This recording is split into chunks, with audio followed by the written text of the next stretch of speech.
In the wintertime, the race is on to get the wash dry in time. I have to get it out really early, and then I have to leave it out up until the time that it's dusk. And so by 4 o'clock, if your wash hasn't been up by 7 a.m., it's not going to dry. So this is another big way I save money. Big way.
Another way that I save a lot of money is, yes, it's wintertime, but down in the garden, we put all of our shavings in my raised garden beds, and that is instead of using potting soil.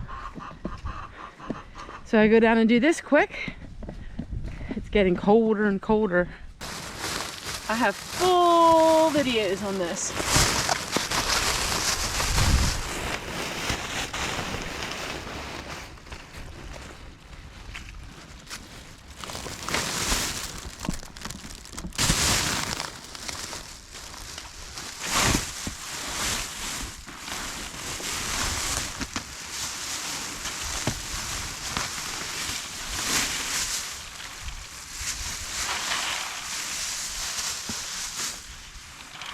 This would turn into compost. Believe it or not, I can grow vegetables in this. Okay, and that is done.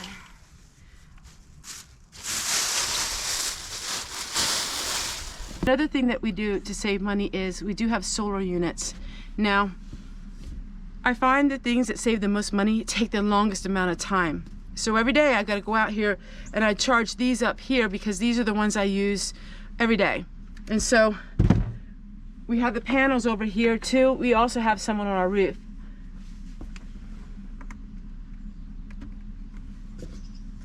But we wanna get these charged up when we have sun, because on days we don't have sun, we use them up really quickly.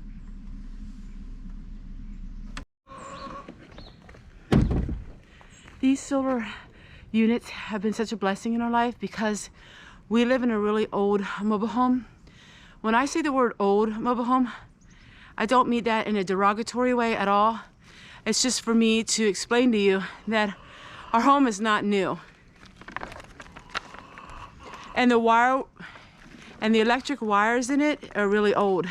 So we cannot hook up a lot of things electric in our home. Now, I think back in 1970, it was rewired, but it's still really home. And mobile homes, you have to be really careful with them. So I'm extremely cautious with our mobile home and what we have, electric, because like I said, it's very old. Because our windows are really old, we tape them in the wintertime.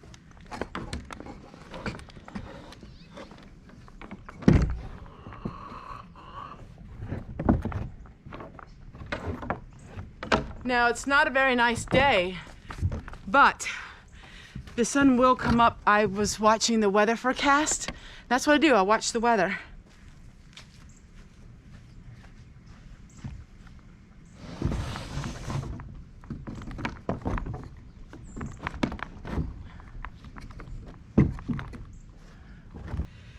So I have that plugged in, and that will be about, it will give me about a half a day of using it. So yesterday I plugged it in, that was a half a day.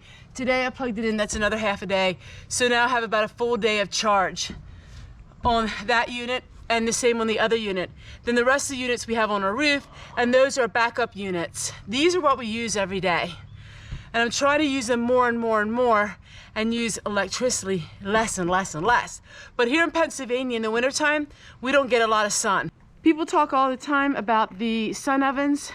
Sun ovens are great if you live in California, sunny California, but if you're in the Northeast like me, the sun ovens you can't use a whole lot because the sun ovens need sun, and we don't always get sun, but I use it whenever I can.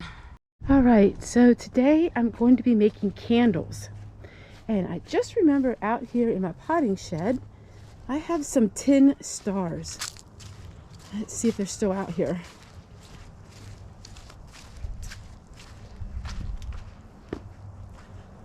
I had them out here. Yes, they are. And look at this. See how nice it is in here? No mice, nothing. Okay. Oh, wow, this is almost done too. Oh, I really should have taken this in the house. I'll work on that another day.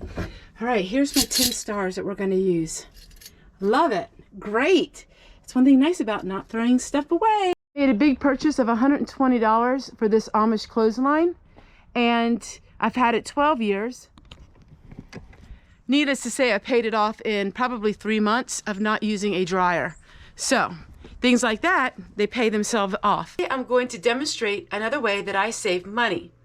Now, I'm going to be demonstrating you different things I do to save money. And one of them is I make my own candles. Now, I make my own candles, but it's not just for the beauty of it. It actually has a function. When it's really, really cold in our home and we light candles, candles help keep our house warm. It is amazing what a candle can do. It keeps the dampness out. So I'll put a candle at a window, and so when the cold draft comes in, the candle compensates for that, and it actually helps produce warmth in our home. What I like to do is, I'm going to show you here in just a moment, I take all kinds of wax that I find. I don't throw any wax away.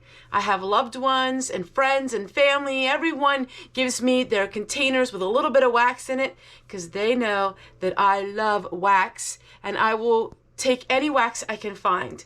Now, almost all of this is soybean, and it is like beeswax. Those are the kind of waxes that I like to use, but when there's a pinch, I will use whatever wax I can find. This recipe, actually it's a recipe, is coming from the Natural Cleaning Cookbook. Coffee is by far the greatest smell in the world to me. It is comforting, invigorating, and it just gives that peaceful scent out throughout your home. It's also fantastic for removing odors. What we're going to do is we're going to follow the directions. So she is going to be melting all this wax. Now, I do not have the coffee beans, and I have done videos using coffee beans, and I do not recommend it because the coffee beans will start a fire. So the coffee beans will burn, and I don't recommend that. But we are going to use today the coffee that's granulated. If you want to use coffee beans, just be really careful with them. I learned that the hard way, but they are very pretty to look at. And if you just want to make them for like air fresheners, that's great because the coffee scent lasts for months, even if you don't burn it. So if you want to make a candle and you want it just for the scent and you don't need to burn it, it's amazing. And it's not synthetic either. All right, so all we're going to do is melt up some wax, and then we're going to put 1 to 2 tablespoons of coffee grounds in the wax when it's melted. So here's the book again in case you're interested. All kinds of things in it. As the months go on, we are going to be making more and more of the things in here because it's really frugal. So this is the little container that I have. Now this is not made for wax, but I use it for it, and it heats it up. As you can see, there's all kinds of different bits and bobs of wax, all kinds of wax in here. What we have to do is we have to wait about half an hour until it's all melted. Let me show you what we're going to do, how I'm going to make the candles today. In this kettle, we have some of the coffee grounds. Now this was given to me, so I did not have to pay for this coffee. This coffee actually was opened, so they couldn't sell it anymore, so they gave it to me. It had a little bit of a rip in it, and this one has caramel in it, so this is going to be perfect with our coffee candles. Then I have these little tin stars that I found a long time ago. We're going to use that as an accent piece because this will be okay if the flame gets on it. It's not going to hurt anything because it's metal. Then I have a couple little molds here in case I have extra wax, and this will be for wax tarts for a wax tart burner. We are going to be using jelly jars. Jelly jars is the easiest thing to use because it can take the heat, but you can use any kind of coffee cup or anything like that. These are little stickums. I call them stickums. And they work perfect. You don't have to have these. For many years I didn't have these, but candle wicks are extremely cheap. You can get 50 of them for $4 on Amazon. And oftentimes these little stick things come with it. Alright, so we have it melted, some of it. I did half of it. Now we're going to add 2 tablespoons of the coffee grounds. And we're going to really stir it well.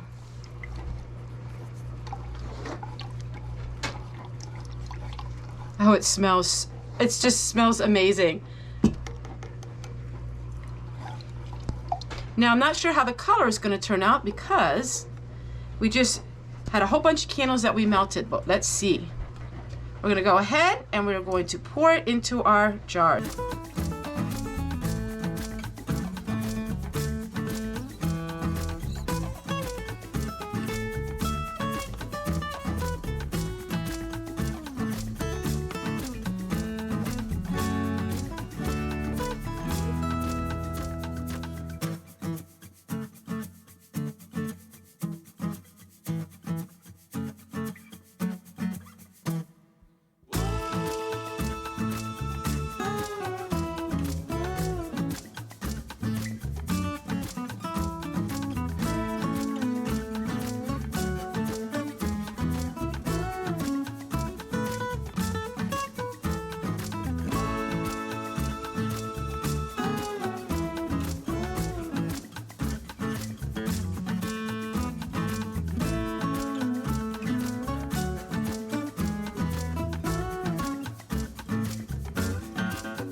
Pure, full sun. Yeah, right.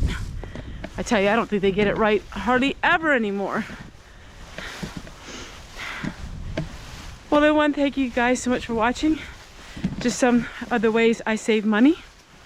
And I can't wait to share with you again tomorrow what I'm working on. Whoo!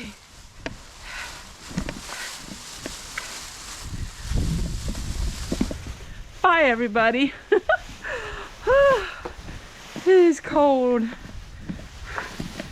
It is really, really cold.